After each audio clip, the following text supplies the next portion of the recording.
All right, thanks for tuning in to another edition of the OFN Meeting Room on the Our Lads Football Radio Network.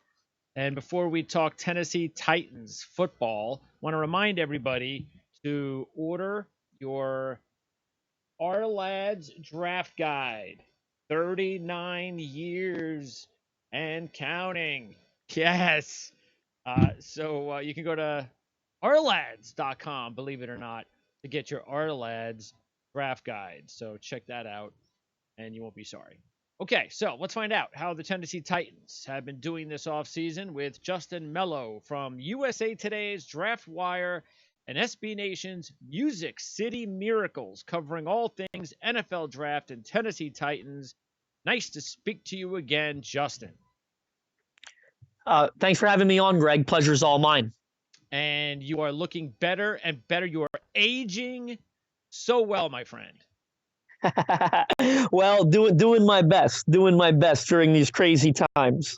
All right. So yeah, you're taking it to an extreme that even when we're talking from different countries, you will not expose your actual video face to me. We can't take any chances, Greg. These are unique times. No chances. Yeah, I know. I hear you.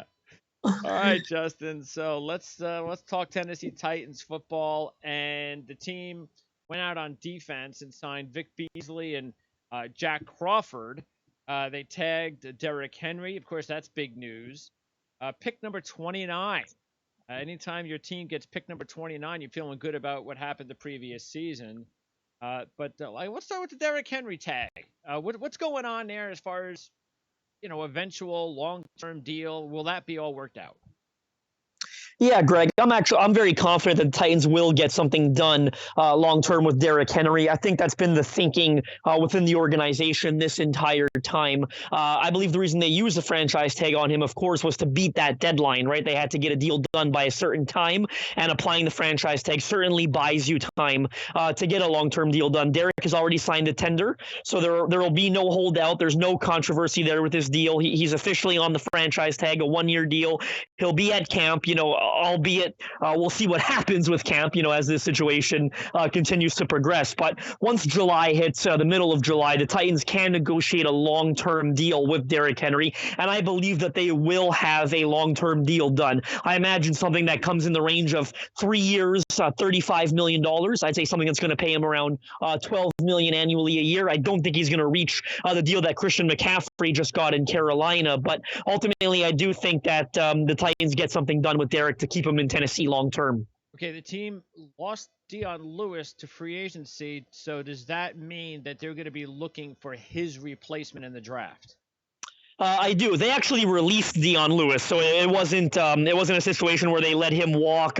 They actually cut him. Unfortunately, it just did not work out in Tennessee at all. Having signed Dion Lewis to a pretty big deal when they did, just didn't work. So yes, they should be in the need. They should be on the search for a RB2, so to speak, in this draft, and not someone. Some people are taking that as, well, Derrick Henry's on the franchise tag. Do they look for his replacement? I don't think they're going to be looking for his replacement. I think they're going to be looking for a complement in the way that Dion Lewis was supposed to complement Derrick Henry. More a third down running back that can come in, catch the ball, has to be able to pass protect a little, but really a guy that can come in and sort of be more of a pass catching slasher type change of style back to Derrick. That complements Derrick Henry's skill set. That makes sense. Okay.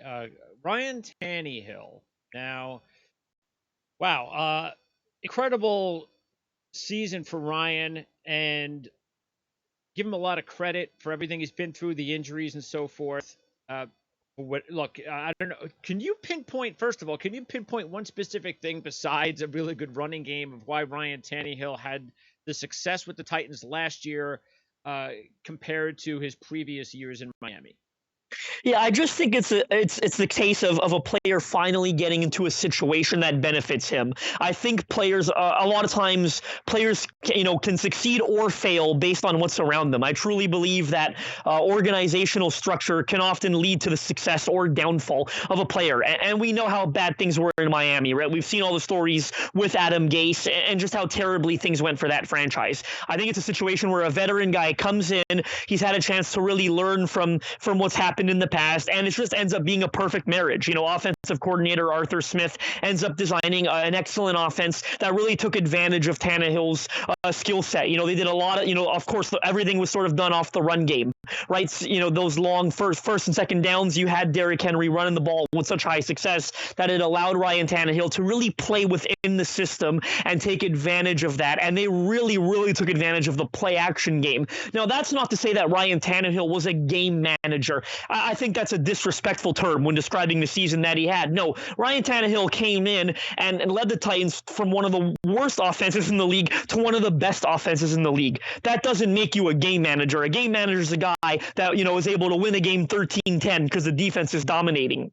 That's not what Ryan Tannehill did. That's not what the Titans did. The Titans were scoring 30 points a game under Ryan Tannehill's watch. This was an offense that really took off and it was up there with the Kansas City Chiefs and Baltimore Ravens when it came to points scored down the stretch once Tannehill took over. So I think it's really just a scenario where a guy got to come in, play with more talent than he's ever played around, having a guy like Derrick Henry at running back, having A.J. Brown and Corey Davis at receiver, having a great offensive line in front of him. He just came in and really just fit the system and played so well with what was around him. So why didn't it work out for Mariota?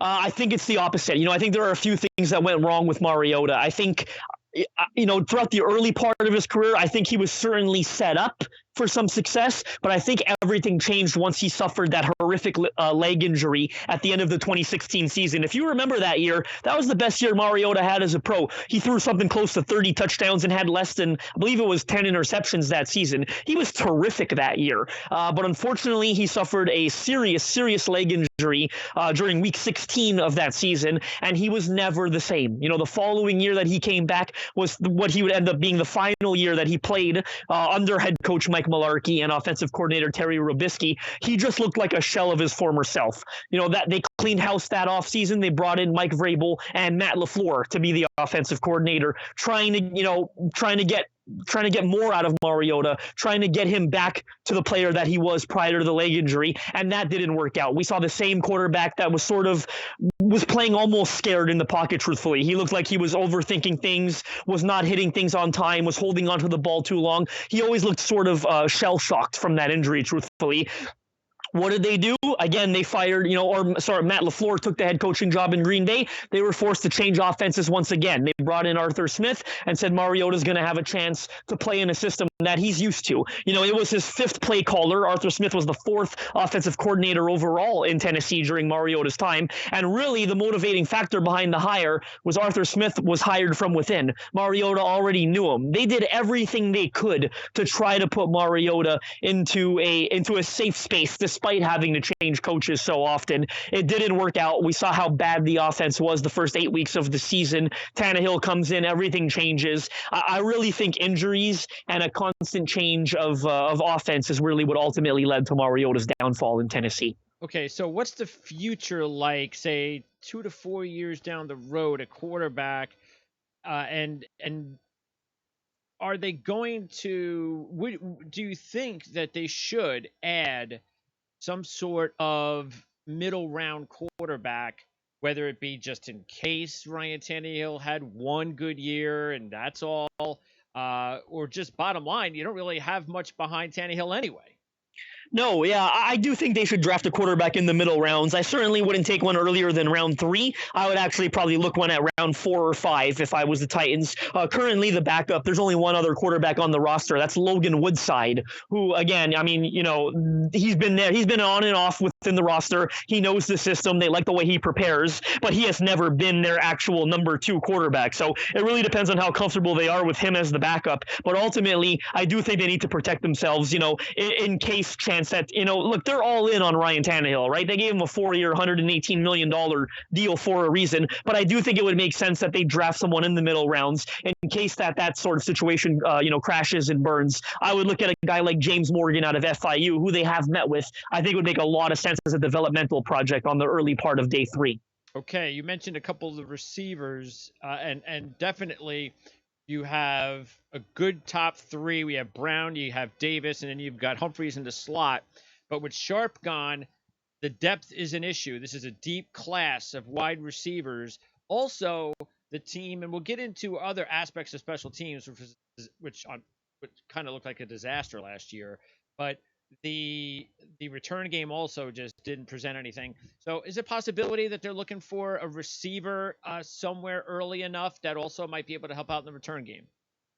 It's definitely possible. I think the Titans are one of the more fascinating teams in this draft, truthfully, because I think they can go in a number of directions. Yes, the roster is very good throughout. There's a reason they went to the AFC Championship game, but they can attack this thing from several angles, and one of those angles could be to add more speed at receiver. I think if they're going to take a receiver early, it's to add more speed, right? AJ Brown was a terrific player this year for them, but he's more of a after the catch threat, right? We saw a lot of his big yard plays actually come on short completions, and then he's able to create magic after the play. Corey Davis, a bit of an underrated receiver in my opinion. Everyone dogs him for being the 5th overall pick, and certainly he hasn't lived up to the expectations of the 5th overall pick, but he's a very good number 2 receiver, excellent route runner, knows how to get open and make good plays for them. Adam Humphries is your slot receiver, as you mentioned. They paid him a big deal. He's a guy that's going to come in there and they can rely on, a reliable target that can get open on 3rd and short and make sure he makes those big possession catches. Right now, their speed receiver is Khalif Raymond, and actually a very underrated guy in my opinion, who you may remember made a huge touchdown grab against the Baltimore Ravens in the playoffs, right? He was the one that really put a statement on that game, and Khalif's got great speed. He's been around the league, but he sort of found a home with the Tennessee Titans. Right now, he's their current speed receiver, but I wouldn't really surprise me if they targeted someone like a Jalen Reagor at the end of the 1st round, or maybe even a KJ Hamler at some point, someone to kind of come in, maybe compete with Corey Davis for those snaps on the outside and be a deep speed guy. Okay. Offensive line, the team loses Conklin. Does Kelly just kind of slide in there as the full-time starter? They did pick up a free agent at right tackle as well. But as good as the starters look, again, not knowing how confident they are full-time with Kelly, you'll tell me how they feel there. But the depth, do they have adequate depth, and are they sold on Kelly long-term at right tackle? I think the depth is quite good on the offensive line, and the expectation is certainly that Dennis Kelly steps into that right tackle starting position. He mentioned after he signed that was sort of part of the discussion that he had with Tennessee, that he wanted a chance to start at right tackle, and they gave him a 3-year, $21 million deal. It's not a huge deal, but you certainly expect him to start this season. Yeah, it wouldn't shock me if they do something at some point to maybe add some depth or competition to the room. But ultimately, I think they're pretty comfortable with what they have at tackle. Again, Dennis Kelly's been on the team for a number of years. He's actually played a very big role for them. Jack Conklin was out hurt the first 6 games of the season, not this past season, but the year before. Kelly started all 6 games at right tackle. This past year, when Taylor Lewan was suspended for the first 4 games of the season due to a drug test that he failed, Dennis Kelly started those 4 games at left tackle. He's routinely come in as the 6th offensive lineman. They've really leaned on him over the last few years. So I think he's excited, and I think they believe in him to get his chance to start at right tackle. You mentioned a free agent addition. They did sign Ty Sombrello away from the Atlanta Falcons, who I actually believe is a very good replacement for Dennis Kelly as the 6th offensive lineman. Sombrello's a guy similar to Kelly who's come in for both Atlanta and Denver, played various roles across the offensive line for them, and funny enough, he's actually caught a 35-yard touchdown this past season, which was the longest touchdown any offensive lineman has recorded, certainly this past year. And it may sound silly, but the Titans like to target Dennis Kelly in the receiving game. Dennis Kelly, well, at least in the receiving game, in the red zone, Dennis Kelly caught 2 touchdowns. He caught 2 touchdowns this past year. One of them was in the playoffs against the Kansas City Chiefs. So I think they like Sombrello as a fit to kind of come in, be that 6th offensive lineman, and sort of be a trick play guy when they get down there in the red zone. All right. Let's move over to the defense, especially at linebacker. I should be no surprise that with Mike Vrabel there, the last 2 years, it's a completely new linebacking unit. I think your team has about 8 or 9 new linebackers in your top 9 or top 8. You probably got 8 new linebackers out of your top 9 over the last 2 years alone. And talk a little bit about, though, what they probably still need in order to improve the defense, especially the pass rush, because even though they've got some Beasley comes in, and that's a pretty decent pickup, but they could use another edge rusher with pass rush skills, couldn't they? Yeah, I believe that they could. And, it's an interesting group right now. If they were to line up and play a game tomorrow, you would ultimately assume that, Harold Landry and Vic Beasley are your top two pass rushers. And you could do worse. Harold Landry is a very good pass rusher who flirted with 10 sacks this past season. And I expect him to surpass that mark this coming year. I think they relied on him a little too bit in the pass rushing game. He played a lot of snaps. You saw him start to kind of wear down towards the end of the season. When you bring in Vic Beasley, another speedy rusher, who again, and Mike Vrabel admitted himself that it's almost a bit of a project. Yes, it's a big deal at 1 year, $9.5 million. Don't forget, Beasley led the NFL in sacks 2 years ago. Right. And he was a top 10 pick in his own right. So the potential is certainly off the charts with Beasley. And if you've paid attention to Mike Vrabel, he's a very hands-on coach. He loves to get his hands on these linebackers, and he loves to work with them and improve them as players. So I think Beasley serves as a very intriguing project for Vrabel. On the other side, some depth. They were able to re-sign Kamalai Correa, who I think was a big player that they were able to keep because he played so well down the stretch. He played his best ball in the playoffs. A lot of people feared that he'd probably get a bigger deal elsewhere, but the Titans sort of waited out his market, a market that never really materialized, and they were able to get him back on a team-friendly deal. Another guy I'll mention that, a lot of people probably don't know about unless you follow the Titans closely is an undrafted free agent that made a team last year in Derek Roberson. He's a guy that they actually gave him the largest signing bonus of any undrafted free agent last year. So, that tells you that that's a guy that they were very interested in. They were able to land him, spent the early part of the year on the practice squad, not really playing much, but he ends up coming up near the end of the season, played significant sacks for them, had 2.5 sacks on Drew Brees in a Week 16 game, and really started to play better down the stretch. So it's sort of tough to analyze this edge group, and I'll tell you why. They still may sign Jadeveon Clowney. Don't underrate the fact that they are very much in the race for Clowney, who, of course, is still a free agent.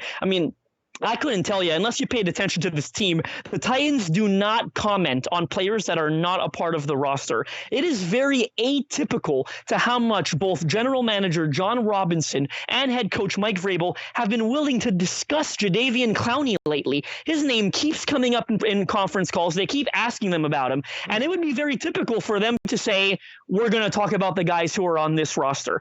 On the total flip side, they have said, yes, we've been in contact with Jadeveon Clowney. We've held those discussions. We're very interested. We're working out some things on that front. So that's why it's almost tough to judge how they approach this thing, because if they sign Clowney, then they're certainly not going to draft a pass rusher early, right? You've got a group of Jadeveon Clowney, Harold Landry, Vic Beasley, yep, and then some depth in Kamalai Correa and Derek Roberson. That would be a very good group. That's why I said there's several angles of how the Titans could approach this draft, and a lot of it depends on what happens with Clowney. Yeah, and whether it happens before the draft or after. So if it happens before the draft, then we'll know where, like you said, where they will not be targeting early in the draft, or maybe in the draft at all. But if not, then if you're talking about, especially defensive line, that comes into play here with Clowney as well. The big loss being Casey. Crawford is the only replacement. Jones has a year left on his deal. So interior defensive line, bottom line, just another defensive lineman, especially if they can't go after Clowney, that's going to be pretty high on the list, isn't it? You would think so. Again, the Jarrell Casey move, they traded him for a 7th-round pick. A lot of people were angry about that. It was clearly a salary dump move, right? He was a guy who was sort of getting into the twilight years of his career and was due a lot of money over the next couple of years. So What does that leave you with? Well, that leaves you with Jeffrey Simmons as well, who was a 1st-round pick last season and is expected to slide into Casey's role at the 3-tech this year. Putting Simmons at the 3-tech will allow him to do things that Casey has done for the team for a number of years. That's get into the backfield, sack the quarterback, come up with tackles for loss, and really make those big plays in the backfield. But you're right, they certainly need another body there. Daquan Jones is a very good player, I think, who's very underrated, sort of really good in the run game, doesn't impact the pocket a lot, but he makes a ton of tackles at the line of scrimmage. Beyond that, you've got Jack Crawford, a veteran you just signed from the Falcons, who's really not guaranteed to make the 53-man roster. I think it really depends on what you have there at the end of the day. Again, a lot of this depends on what happens with Jadeveon Clowney. If they're able to sign him, he's such a versatile piece, right? You can move him inside, you can rush him off the edge. But I do think ultimately they're likely, and they also lost Austin Johnson, by the way, a former 2nd-round pick out of Penn State, who never lived up, sort of to that selection. He departed for the New York Giants this offseason. So I think ultimately, whether you're signing Clowney or not, they should probably add a defensive lineman, more likely on day 2, though. Okay, another priority potential pick would be if Logan Ryan remains in free agency, goes somewhere else. He was the top slot corner for the team. So is that a logical assumption that if they don't think Ryan's coming back, and I'm sure you can tell me if you think he will or not, that they'll be looking to target a slot corner early? Yeah, I think it ultimately comes down, Greg, to Logan Ryan or Jadeveon Clowney. I think ultimately the team will sign one of them, and it does bring me to the position that I think they're actually most likely to target at 29th overall in the first round. Whether they pick at 29 or they trade back a few spots, I think corner is the likeliest position to be the first pick for them, and I'll tell you why. They've currently only got 4 corners on the roster. They've got Adoree Jackson, Malcolm Butler, again, who are 2 guys you expect to start on the outside for you, but there's not a lot of depth there, and you can never have too many corners in a pass-happy league. The other 2 guys are Chris Milton and Kareem Orr. I mean, guys who have really not played much at all, and you probably shouldn't be comfortable on relying them to be your third or even fourth corner. So I think ultimately they've also met with more corners than any other position, by the way, throughout this pre-draft process. They've met with guys like C.J. Henderson. They've met with guys like Christian Fulton and a couple of other big-name corners. So I ultimately expect that they need to add someone there, whether it's a slot guy or someone who can play on the outside. I don't think it'll come down to semantics. Ultimately, I think Malcolm Butler and Adoree Jackson are 2 corners that you could even move inside if necessary. So I don't think they're going to butt heads too much with, we have to get a guy that can play at nickel. I think ultimately they'd like a versatile guy that can do both. That would give them sort of some protection with that top 3. Where does Amani Hooker fit in? Because he's such a talented player in college. Expect that he's going to have a nice career. He did get considerable, he had a decent playing time for a rookie, but I would expect that his reps are going to go up. He played a lot on special teams. Is he even someone that they'll consider in the slot? He is, and I'm glad you bring him up because I didn't mention him in that last answer. But Amani Hooker is a guy that they really, really like. And this is a very, last year, this was a very talented Titans defense, and yet they found a way to get Hooker on the field quite often. They got 2 very good safeties in Kevin Byard and Kenny Vaccaro, and yet they still designed packages to get Hooker on the field. They're very high on him, and he is someone who can play in the slots. So it wouldn't totally shock me if the long-term thinking, if they sign Jadeveon Clowney, for example, and let Logan Ryan walk, is that Amani Hooker could take up a lot of those snaps, whether it's in the slot, playing in special packages that put 3 safeties on the field. I fully expect Amani Hooker to play a very, very big role for this team going forward. Okay, and I do want to circle back to special teams because, like I said, it was such a disaster last year, especially the kicking game. I don't know what happened to Suckup, but the 4 kickers in all. This could be one of the teams that targets a kicker in the draft, couldn't it? Yeah, it absolutely feels that way. I mean, this was the worst kicking team in NFL history, right, this past season. No team has ever converted field goals at a lower conversion rate than the 2019 Tennessee Titans. It's actually amazing, truthfully, that it didn't really cost them down the stretch. They were scoring so many touchdowns, and I'm not just saying that the kicking game didn't even matter to them down the stretch, but it's certainly not a scenario you want to go into next season with, right? I mean, the current kicker, Greg Joseph, I don't think he attempted a kick all season, right? They brought him in towards the end of the year, and he didn't attempt any kicks. So it's certainly a position that they need to focus on. If the Titans made one really big mistake last season, it was not adding competition to the kicking room in preseason. They knew Ryan Suckup was nursing an injury. They kind of rode that out. They figured he'd be back and healthy. Well, they end up placing him on injured reserve to return. He misses the first 6 to 8 weeks of the year, and they're basically shuffling kickers unsuccessfully throughout that time. Suckup comes back, and they realize he's not ready at all. I think he ends up going 0 for 5 or something like that.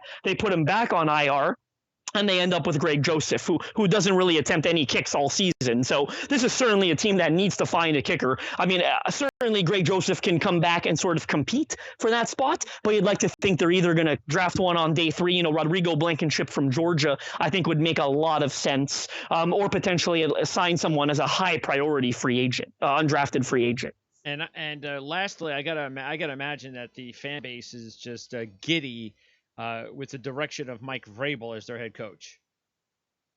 Yeah, absolutely, and as they should be. By all accounts, Mike Vrabel is a terrific young coach, a really up and coming guy who I think a lot of the fan base was already behind, but is certainly going to be more so going forward with him now having taken them to the AFC Championship game. But by all accounts, a young coach that's on the rise, that does terrific work, that the entire organization likes and respects, and they've really bought into him, and the results are paying off on the field. All right, Justin. So Twitter is at Justin M, as in Mello _ NFL. Is that correct? That's correct. You can find me on Twitter at JustinM_NFL. It's been a very busy draft season for me. I've interviewed about 140 players from this draft class alone. Those have all been published on, they've all been published on either draftwire.usatoday.com or at musiccitymiracles.com. I have a few of them left to publish still with some pretty big players. Kayla Vaughn, Chason, Yatur Gross-Matos, Antonio Gibson, several of them that are still publishing every day leading right up to the draft. So follow my work along on there. I've also reported on a ton of virtual meetings throughout this process, which teams are meeting with which players. That has certainly been getting a lot of great responses from the Twitter community. All right, Justin, I appreciate it. And look, with all of that knowledge regarding the draft, it'll be a good conversation to have after the draft when we find out exactly which players are headed to Tennessee. Maybe we'll get an opportunity to do that. And hopefully we'll be, well, not hopefully, because I don't even want to say hopefully. I'm confident that we'll be that much closer to maybe getting that training camp date set. And we can actually think about week 1 with fans, right? For sure. Absolutely, Greg. You know where to find me. A, I'm always happy to come on. And B, let's all remain positive and hopeful that, the worst days are soon to be behind us and we could all go back to living regular life shortly. Thank you very much, Justin. We'll talk to you next time. Pleasure's all mine, Greg. Take